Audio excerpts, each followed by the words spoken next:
tema kita masih kita kaitkan dengan Muharram juga, karena kebetulan masih Muharram nih kan.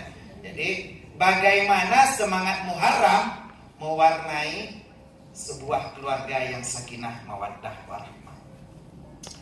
Kita akan coba bahas dari huruf per huruf dari Muharram. Ternyata Muharram itu memiliki 4 huruf. Huruf apa saja? Mim, ha, ra, mim. Ya betul. Jadi 4 huruf ini ternyata menyimpan 4 misteri. Hari ini akan kita coba bahas setajam silet ya. Yang pertama mim, musyawarah. Yang kedua ha, hikmah. Yang ketiga ra, rahmah. Yang keempat mim lagi, muhasabah. Kita akan coba bahas 4-empatnya. Yang pertama yaitu mim, musyawarah. Muharram ternyata kita peringati sebagai awal tahun baru Islam. Tahu nggak? Tahun baru Islam itu ternyata dimulai awalnya dengan namanya musyawarah. Makanya hari ini kita di kampung ada namanya Pak Gesi itu menjalankan musyawarah. Di kota adanya pemerintah juga menjalankan musyawarah. Di sini ada juga BKMT menjalankan kegiatannya dengan musyawarah. Siapa yang tahu sejarah pertama ditetapkannya tahun baru Islam pada 1 Muharram? Ada yang tahu? Kalau yang tahu langsung dapat hadiah. Kalau nggak tahu nanya kepada dia juga. Ya, kita cerita ya. Rasulullah Shallallahu Alaihi Wasallam menjadi pemimpin selama 10 tahun, 2 periode. Nah, kita harapkan di sini ada wakil wali kota. Mudah-mudahan tetap bisa juga jadi 2 periode ya Bu ya. Periode ke depan lagi juga termasuk juga itu Ibu. Kepala desa kita doakan minimal 2 periode seperti Rasulullah, 10 tahun menjabatnya Rasulullah. Setelah Rasulullah menjabat, dilanjutkan dengan siapa? Khalifah setelah Rasulullah? Sayyidina Abu Bakar radhiyallahu anhu. Berapa tahun Sayyidina Abu Bakar menjabat? Ada yang tahu? 2 tahun, tepat sekali Bu. Siapa namanya Bu? Ya, gak apa-apa, maju aja. Kalau nggak habisnya hadiahnya ada selusin nih. Maju aja Bu, gak apa-apa. Silakan Bu. Permulaan kan? Ya. Gak apa-apa. Jauh 2 tahun kan? Belum kata jadwal. Menyusui 2 tahun juga kan Bu? Wa fisalhu fi amain. Ya, luar biasa. Dengan Bu apa Bu? Hajjah Sarnila. Bu Hajjah Sarnila, luar biasa. Dia di belakang juga. Iya di depan. Oh, Tapi tua, tahun 11. Oh, iya. Saudara saya. Silakan ya. Masih jantungannya ya. Hajjah Sarnila. Yang lain boleh kan? Kalau iya, sama. Boleh menjawab pertanyaan. Kalau nggak mau bertanya, daripada nggak habis sebentar lagi udah asar nih. Setengah 4 dasar. Jadi jawab pertanyaan, bagi yang bisa silahkan, ada hadiahnya. Nah, Sayyidina Abu Bakar menjabat selama 2 tahun. Ibu Hajjah Sarnila sudah menjawab. Pertanyaan berikutnya, setelah Sayyidina Abu Bakar dijabat lagi oleh Sayyidina Umar radhiyallahu anhu selama berapa tahun? Siapa yang tahu? Tunjuk tangan dulu, jangan berebut-rebut. Karena hadiah masih banyak. Sampai habis hadiahnya, saya nggak mau pulang. Ada yang tahu Sayyidina Umar radhiyallahu anhu menjabat selama berapa tahun? Tunjuk tangan. Ayo tunjuk tangan yang berani. Kalau salah nggak apa-apa, hadiah tetap dapat. Berani maju. Seperti Bu Hajjah Sarnila tadi yang tinggal di Gang Habib 2. Berani maju, salah nggak apa-apa, hadiah tetap dapat. Yang penting berani. Karena ini ibu-ibu yang berani ini nantinya. Kalau nggak berani adik-adiknya, ayo siapa ada yang mau? Tunjuk tangan aja, maju ke depan. Salah nggak apa-apa, hadiah tetap dapat. Silahkan maju ke depan, jangan jawab di situ. Kalau jawab di situ nanti ketahuan yang lain. Kita mau lihat mentalnya. Nanti ke depan ini kan mau ikut pengajian. Gimana kalau berat nggak berani nanya nanti? Ayo maju ke depan.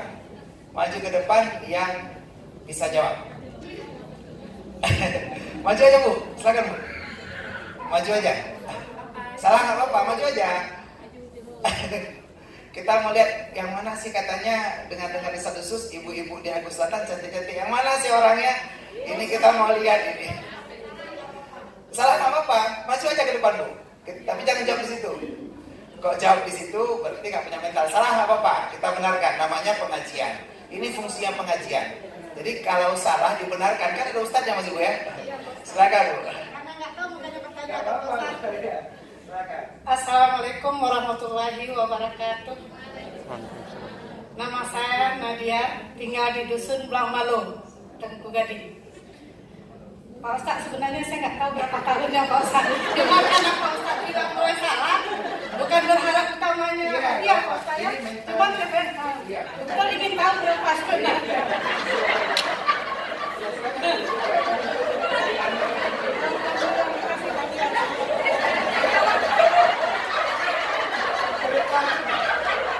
Depan kita harap ada lagi yang mau ya, yang mau maju ya. Subhanallah, ke depan maunya ada lagi yang maju. Jujur. Kita kepengen ya kalau seandainya hari ini bukan hanya ibu-ibunya yang hadir, bapak-bapaknya juga hadir biar pada jujur. Ya, kan kepengen ya Bu ya, bapak-bapak pada jujur. Apakah memang sudah ada wanita lain di hatinya? Tahu ya? Ibu-ibu beneran setuju nggak poligami Ibu? Nggak setuju ya? Iya. Karena poligami itu ternyata terjadi gara-gara kaum pria itu terlalu egois, mau menang sendiri, ya kan? Makanya saya nggak suka sama kaum pria, saya nggak suka sama laki-laki. Sampai sekarang saya masih suka dengan wanita. Ya, Bu, terima kasih yang udah jujur Bu. Sayyidina Umar itu menjabat selama 5 tahun. Iya, 1 periode. Jadi nanti silakan diingat cerita sama anak-anaknya. Biarkan dongeng pengantar tidur kita adalah kisah-kisah sahabat Rasulullah. Bukan lagi mereka nonton sinetron ataupun bawa HP ke tempat tidur. Hati-hati, karena ada remaja-remaja kita, ke anak-anak kita sambil tidurnya bawa HP. Dia nggak tahu entah apa, main media sosial, ada WhatsApp, ada Instagram, Telegram, kilogram, miligram, tak apa-apa itu. Jangan kan sampai akhirnya kita nggak tahu. Ternyata perzinahan itu terjadi di rumah kita tanpa kita sadari. Hati-hati, awasi anak kita. Nah, pada saat Sayyidina Umar radhiyallahu an menjabat, itu ada seorang gubernur yang bernama Abu Umar Al-Asy'ari. Nah, ternyata saat itu beliau datang kepada Sayyidina Umar membawa surat. Ya. Surat itu dari negara tetangga yang di situ ada bertuliskan tanggal, tahun dan bulan. Berarti sudah ada tahun, sudah ada penanggalannya. Saat itu kita belum ada penanggalan Islam. Jadi masih kalau Rasulullah sedang bersedih, banyak kejadian malapetaka disebut tahun kegundahan. Misalnya meninggal Khadijah, meninggal pamannya, Amul Huzni. Begitu banyak banjir, disebut tahun banjir Amul Faidah. Berarti sesuai dengan kejadian. Banyak kejadian itu masih ada pada orang-orang tua kita. Mungkin wadah tadinya yang Mbak Miwa ataupun Mayu, Iron Miwa pajan lahir. Don padu. Iya, beliau kadang-kadang teringatnya wadah Pak Trin diliket kerungnya, tidak digelantu. Jadi masih nggak tahu penanggalan ya. Nah, Islam hadir hari ini untuk membawa penanggalan baru. Nah, begitu surat itu dibawa, lalu gubernur ini mengatakan kepada Sayyidina Umar, Presiden, itu presiden kita, khalifah itu presiden. Bapak Presiden, kalau bisa nggak kita Islam juga membuat seperti ini? Oke, kita buat musyawarah. Sekali lagi apa? Musyawarah. Jadi penetapan tahun baru Islam dilakukan dengan musyawarah. Diambillah pendapat. Ada pendapat yang menyatakan Sayyidina Umar kalau bisa tahun baru Islam dibuat dari tahun lahirnya Rasulullah. Tapi pendapat itu ditolak. Kenapa? Ternyata kelahiran Rasulullah belum mampu membawa perubahan bagi umat Islam. Saat Rasulullah lahir kan masih ada kaum jahiliyah saat itu. Nah, kaum jahiliyah ini luar biasa brutalnya. bahkan belum berubah dengan lahirnya Rasulullah. Jadi zaman dulu itu kaum jahiliyah saat Rasulullah lahir itu memang luar biasa bangsa dan bajingannya. Nah, ini yang harus kita hindari. Jadi kalau kita misalnya sebelum kita berkeluarga, kita misalnya bangsat. Setelah berkeluarga masih kaplak. Kalau bisa saat-saat kita sudah tua, saat kita sudah mulai sadar, mulai anak kita sudah besar, mulailah kita bertaubat. Biarkan hidup kita itu seperti mangga. Mangga waktu masih muda, masih hijau, mengkal. Ibu-ibu yang hamil sering suka makan mangga. Begitu lagi, roi bawah deh, masih masam mangganya. Nah, ketika mangganya sudah mulai menguning, sudah mulai agak tua, sudah mulai agak manis, makin lama makin lebah, makin manis. Kayak ibu-ibu yang manis di depan saya ini, alhamdulillah. Nah, jangan sampai diri kita itu seperti buah belimbing. Asam kali. Dari mulai kecil, apa coba buah limeng kecil itu rasanya asam. Begitu agak besar, masam juga. Begitu sudah tua dijemur tabur tirak, jadi asam sunti juga. Iya, agak hilang-hilang. Mudah-mudahan kita tidak seperti itu. Kenapa? Ini budayanya orang jahiliyah. Orang jahiliyah itu luar biasa, ibu-ibu semuanya. Mereka kalau mabuk bukan lagi seperti kita. Mereka kalau minum minuman keras itu bukan lagi minum, sudah mandi. Karena memang banyaknya mengkonsumsi. Tapi ini terulang lagi di kita. Banyak orang yang sekarang overdosis dan juga kecanduan narkoba. Seperti di tempat saya di Sademang Gedung, kebetulan ada namanya suatu lorong 5. Di situ bebas sampai sekarang Bu ya, mungkin Ibu dapat informasi. Sampai sekarang masih bebas diperjualbelikan narkoba. Bahkan ada paket yang 20.000. Bisa dibeli oleh anak SD 20.000. Dan untuk hisapnya itu disediakan bongnya sendiri. Kalau kita nggak bawa bong, nggak ada untuk hisapnya, ada tempatnya sendiri di lorong 5 Bu.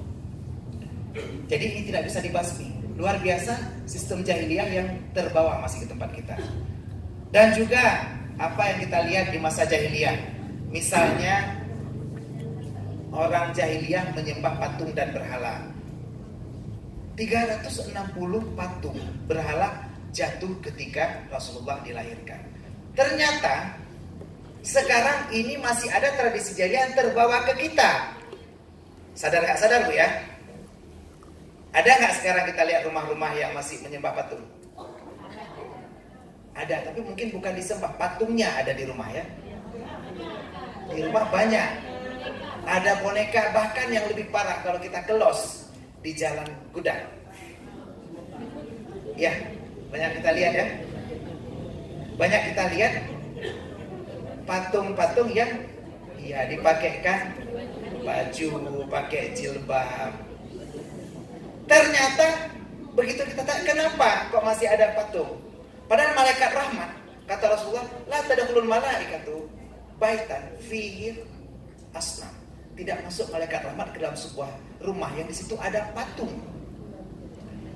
Oh Ustaz, saya kepengen untuk display biar barang dagangan saya cepat laku. Ternyata Allah tidak menyuruh kita display dengan itu. Kalau barang yang laku, tetap laku. Tetap dicari oleh orang. Contoh, mohon maaf, celana dalam. Semua pada pakai ya?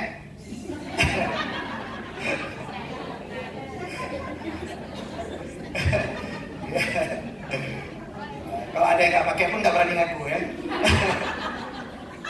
Ya, kan nggak perlu di display ya, tetap dicari oleh orang ya. Sabu-sabu itu tadi, kadang nggak diiklankan tapi tetap laku. Bahkan ada yang iklannya itu selalu ada, tidak menunjukkan produk. Seperti apa yang bisa kita lihat? Rokok. Rokok kan satu-satunya produk yang di iklannya tidak pernah ada barangnya. Kan nggak pernah merokok meningkatkan kejantanan, nggak ada kan?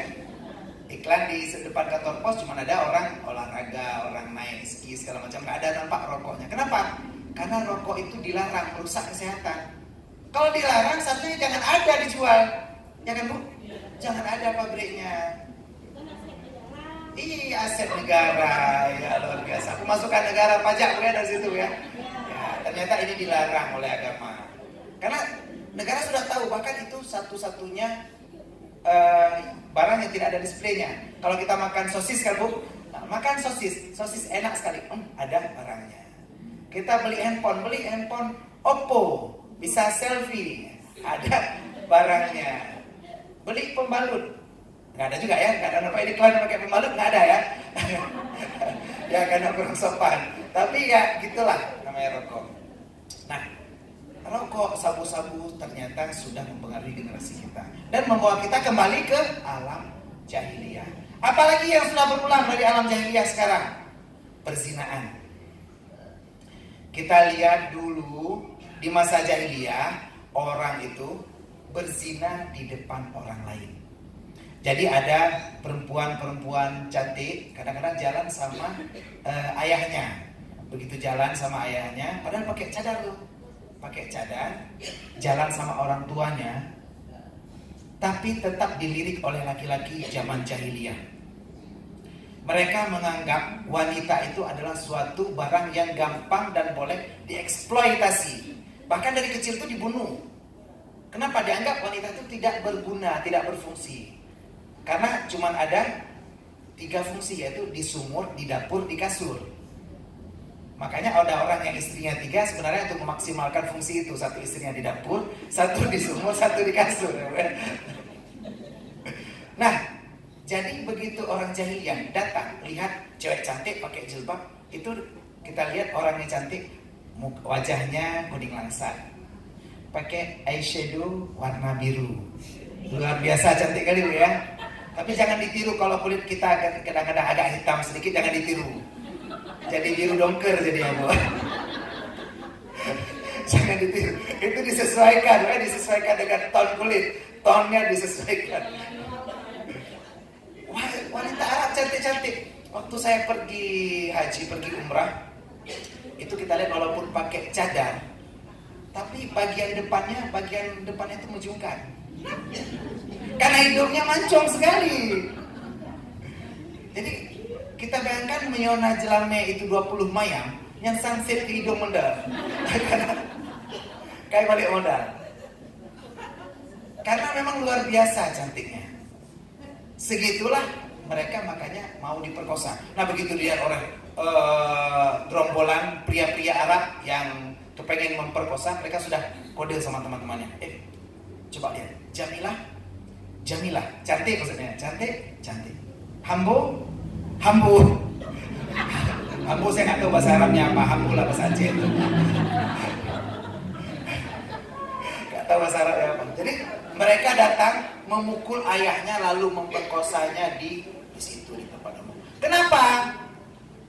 Karena di Arab itu tidak ada tempat berlindung, tidak ada hotel. Kemarin udah ada yang bawa ke rumah PMI ya, sudah digrebek ya.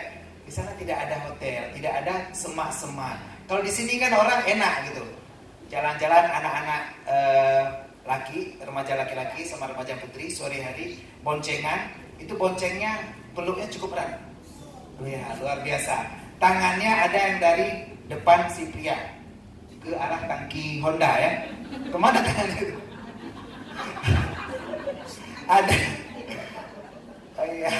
Ada yang dari belakang di peluk ya. Jadi ternyata jalan pergi ke tempat semak-semak udah ada. Nah yang anak merempak semak-semak, yuk Pak Seke, ada juga ya di pinggir laut. Kadang-kadang kita nggak tahu di situ ada babi, tapi babinya terpaksa geserlah kita, itu udah ada babi lain yang datang. Terpaksa. Nah ini terulang lagi zaman jahiliyah. Makanya dalam musyawarah tidak disepakati bahwa tahun baru itu dibuat pada awal kelahiran Rasulullah. Lalu ada wacana kedua, pada saat diturunkannya Al-Quran, ini pun ditolak karena Al-Quran belum mampu membawa perubahan. Kita juga sekarang Al-Quran banyak jadi pajangan, tapi jarang yang ada baca ya. Makanya mudah-mudahan Al-Quran kita gunakan supaya merubah akhlak kita. Lalu pendapat terakhir yang digunakan yaitu pada saat hijrahnya Rasulullah. Inilah momentum awal 1 Hijriah. Mudah-mudahan dengan semangat Muharram yang disepakati dengan musyawarah, kita semua bisa melaksanakan semua aktivitas dengan musyawarah. Wasyawirhum fil amri fa idza azamta fatawakkal 'ala Allah. Bermusyawarahlah dalam setiap urusan. Apabila kita sudah selesai, maka bertawakallah kepada Allah. Yang kedua, hampir selesai, yaitu hikmah. Dalam bulan Muharram, hampir seluruh harinya mempunyai hikmah. Terutama pada hari Asyura, hari 10 Muharram.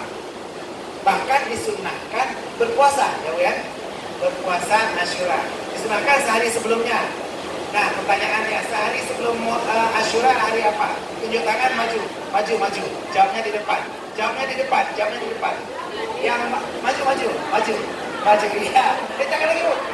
Jangan orang yang sama. Jangan orang yang sama. Iya, silakan.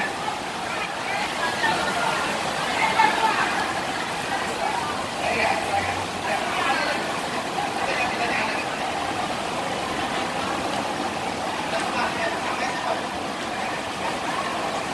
Assalamualaikum warahmatullahi wabarakatuh. Nama saya Nur Asia, tinggal di Dusun Blamalo, Kaki Selatan. Ya, oke, silakan. Ini dengan Bu apa, Bu? Bu Nur Aida. Ya, Bu. Pertanyaannya. Terima pertanyaan, Bu, ya. Hari ke-9 disebut hari Tasu'a. Hari ke-10 disebut hari Asyura.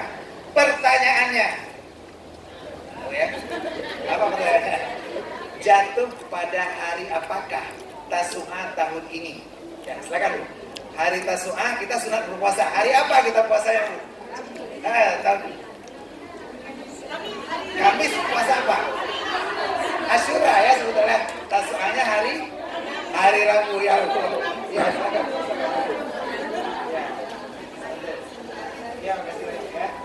Ya, Tasu'anya hari Rabu, Asyuranya hari Kamis. Dan sunat juga kita berpuasa di tanggal 11-nya. Jadi tahun ini kita sunat puasa pertama hari ini, hari Senin. Setelah itu hari Tasu'a, Rabu, Kamis, Asyura. Setelah itu tanggal 11-nya yaitu hari Jumat. 12 libur. 13, 14, 15 ya sunat puasa, Bu. Silakan maju, Bu. Hari apa? 13, 14, 15 puasa sunnah apa, Bu? Bisa maju, Bu? Siapa yang bisa maju? 13. Iya, silakan, Bu. 13, 14, 15 puasa apa itu? Ya, silakan. Dengan Bu apa, Bu? Santi. Puasa apa, Bu? Ya, yang mungkin. Ya, silakan, Bu Santi. Tahu nggak kenapa dinamakan yang mungkin? Apa arti bid? Apa arti yaum? Yaum hari putih. Iya, bid itu putih seperti Bu Santi, ya. Kenapa saya suka Santi? Karena Sinta tidak seputih Santi, ya, ternyata. Karena pakai citra, Bu. Makasih, Bu. Ya, Ayyamul Bid adalah hari putih, yaitu tanggal 13, 14, 15 setiap bulannya. Makanya kita sunat puasa saat itu sedang bulan purnama. Cukup banyak fadilah pada hari Asyura. Apa saja fadilah hari Asyura? Hari Asyura, hari diterimanya taubat Nabi Adam. Ya.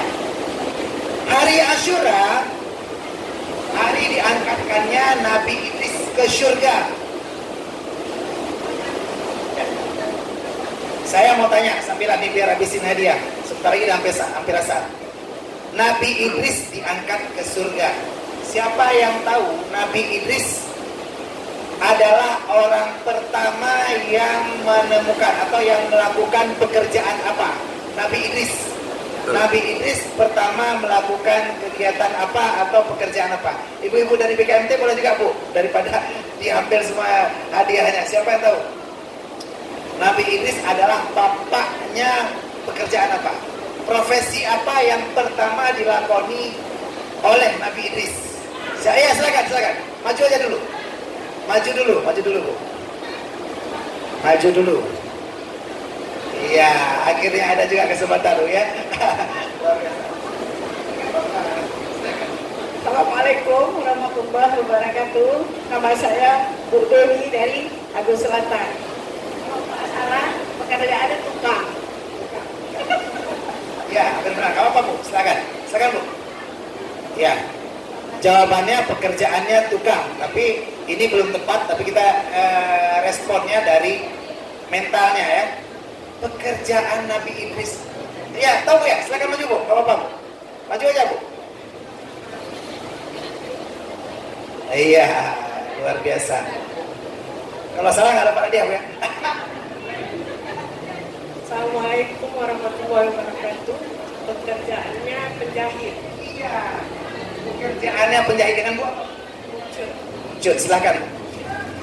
Penjahit, bukan penjahat ya Bu ya, makasih ya. Cut, penjahit. Nah, jadi ibu-ibu yang menjahit itu dasarnya dari Nabi Idris. Nah, Nabi Idris juga yang pertama menemukan matematika. Makanya saat syaitan bertanya kepada Nabi Idris banyak hal, Nabi Idris sedang menjahit. Nabi Idris yang menusuk mata syaitan dengan jarumnya. Nah, apalagi fadilah di hari Asyura, hikmah di hari Asyura.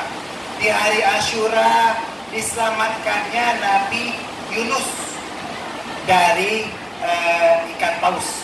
Itu ikan Nun itu yang menelan Nabi Yunus, ikan Nun itu diselamatkannya pada hari Asyura.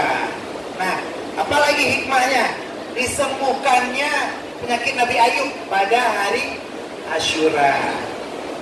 Lalu pada hari Asyura orang tua Nabi Yusuf bertemu dengan Nabi Yusuf. Nah, pertanyaannya siapa ya? Siapa nama orang tua Nabi Yusuf? Maju ke depan. Iya, cepat kali. Luar biasa. Cepat respon ya. Pas respon. Ya, silakan Bu. Saya Umi Rauda dari Agus Selatan. Jawabannya Nabi Yakub alaihissalam. Silakan Bu. Iya, Nabi Yakub. Ya, Nabi Yakub orang tua. Ya, makasih. Nabi Yakub orang tua dari Nabi Yusuf. Nah, ini begitu Nabi Yakub berjumpa dengan Nabi Yusuf, saat itu disembuhkan penyakit mata pada Nabi Yakub. Dan luar biasa fadilahnya lagi, yaitu diselamatkannya Nabi Musa dari kejaran Fir'aun. Luar biasa hikmah pada hari Asyura dan pada bulan Muharram lainnya, sehingga kita doakan agar seluruh ibu-ibu semua yang hadir pada hari ini mendapat hikmah di bulan Muharram dan juga di hari Asyura. Jangan lupa puasa ya. Yang ketiga, kalau memetua asal surga Allah, kita hampir asal yaitu rahmah. Rahmah dan kasih sayang akan tercipta dalam rumah tangga apabila ada seorang istri yang solehah, apalagi di bulan Muharram. Di bulan Muharram, seorang istri ajak suaminya untuk ibadah. Semuanya udah pada menikah? Udah ya? Ada yang belum ya? Ya. Silakan. Ya, bagi yang belum menikah, belum juga. Oh, mau tanya, silakan Bu, maju ke depan Bu. Ya, luar biasa. Ini begitu kita tanya sudah menikah apa belum, langsung bertanya. Kira-kira apa pertanyaannya ya? Apakah kira-kira tentang status Ustaz? Kita tunggu pertanyaannya, silakan. Assalamualaikum warahmatullahi wabarakatuh. Nama saya Nurdiana dan Ibu Sudah Salam. Saya bertanya Pak, karena tadi kan ada dibahas tentang patung. Saya bertanya, kalau di rumah kita banyak foto-foto yang besar-besar apa boleh?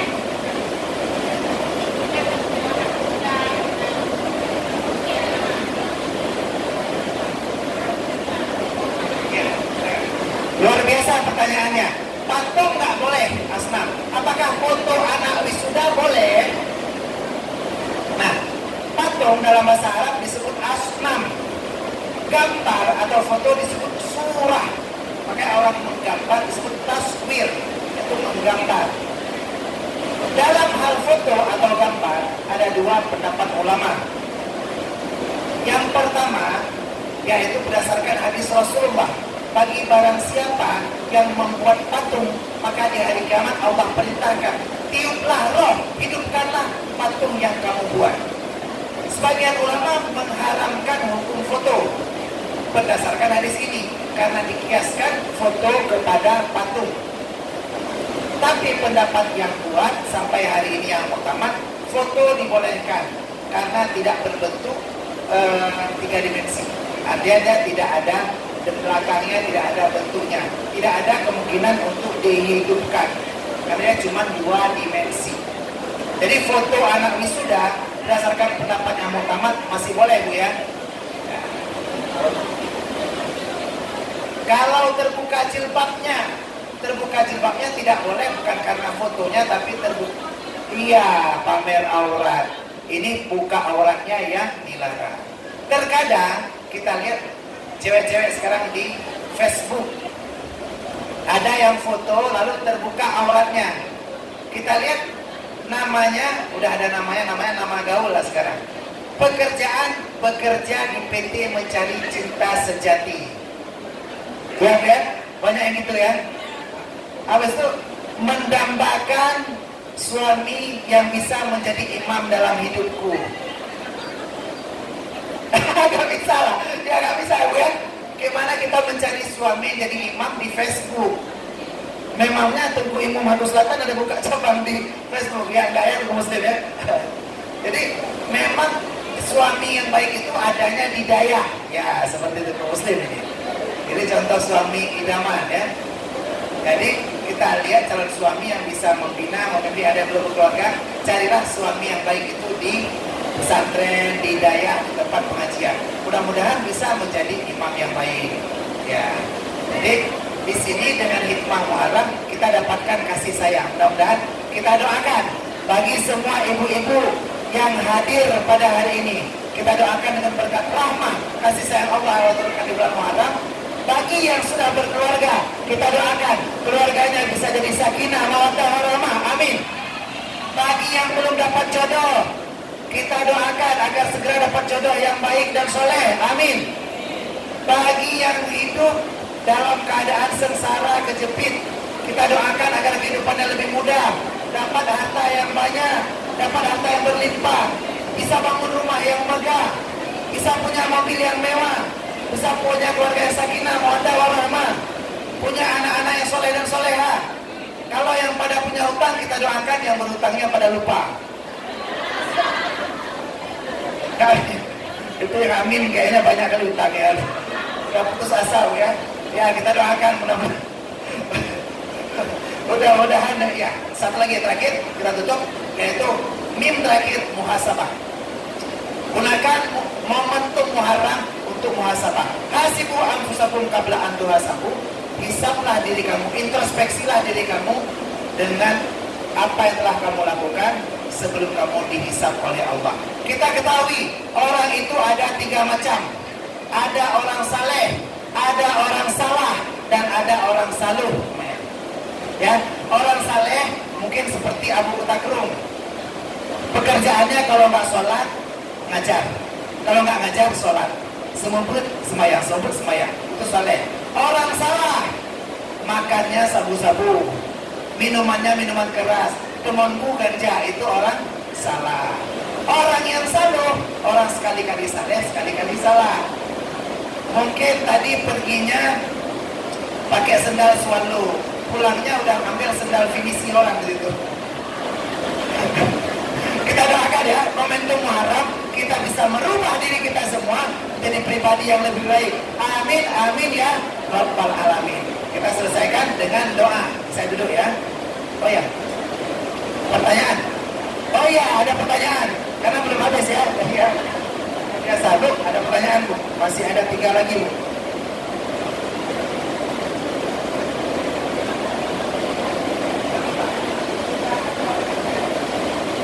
Assalamualaikum warahmatullahi wabarakatuh.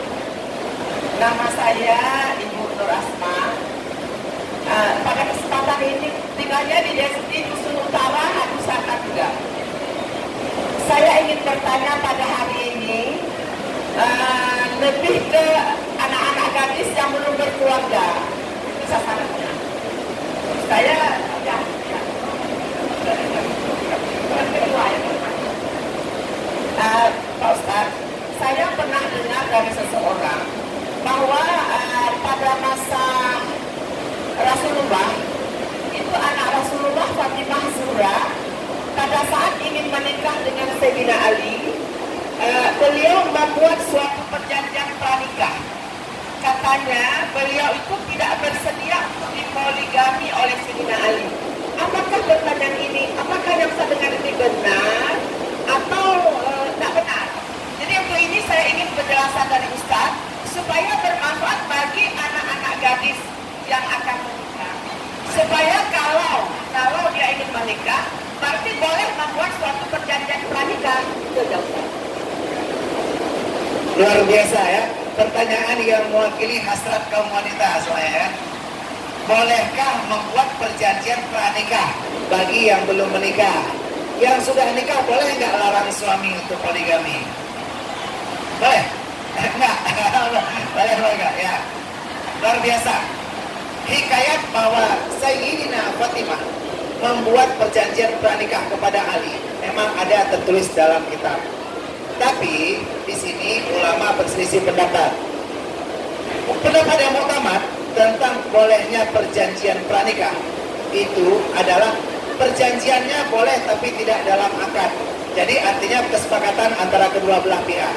Kalau memang kita cinta kepada istri kita, boleh-boleh saja si istri meminta kepada suami dan si suami pun berhak untuk tidak menyetujuinya. Jadi perjanjian ini bagi yang sudah menikah juga boleh, Bu. Kita bilangkan kepada suami kita, Bang, saya mau abang berjanji kepada saya tidak akan kawin lagi. Boleh nggak? Boleh. Yang nggak boleh disertai dengan ancaman untuk fasah nikah atau permintaan cerai. Itu yang dilarang.